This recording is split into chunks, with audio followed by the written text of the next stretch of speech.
So yun, natanggalan natin yung pork oil seal nya. Wala na, wasak na guys.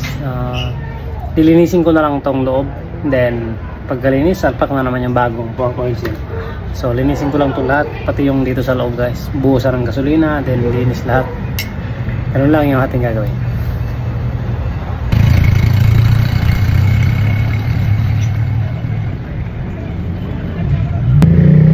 So yan guys, malinis na.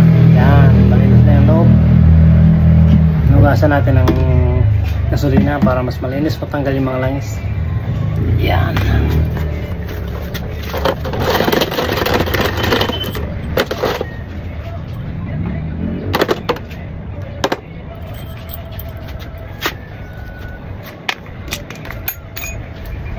Ito, malinis na rin. Speed lang. Oops.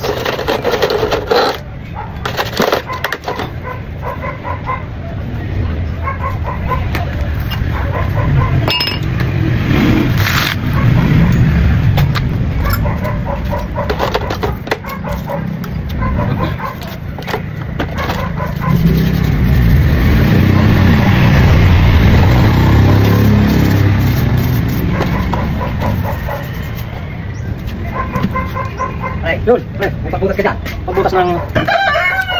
Nantok na. Ha? Oo. Papalit ako ng oil seal. Pork oil seal. Anong size? So, ikakabit na natin tong kanyang pork oil seal guys. So, yan. Dito natin nalagay. Gagamitin natin tong nire-paste ko na special tools pang press niya.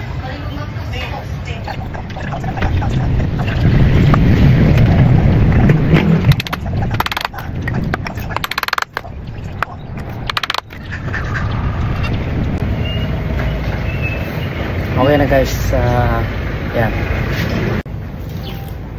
So ilalagay na natin tong tube.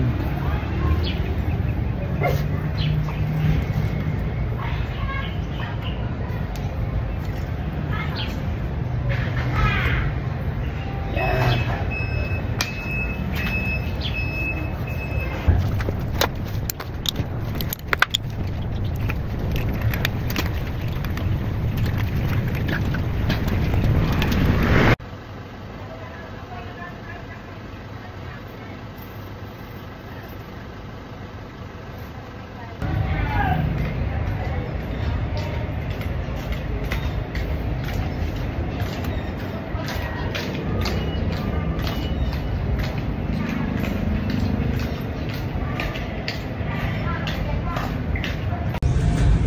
So, yun na guys. Fast forward tayo. Tapos na natin may kabit yung oil seal saka dust seal nya. Yan. Goods na yan. Kabilaan yan guys. Yung ating pinalitan.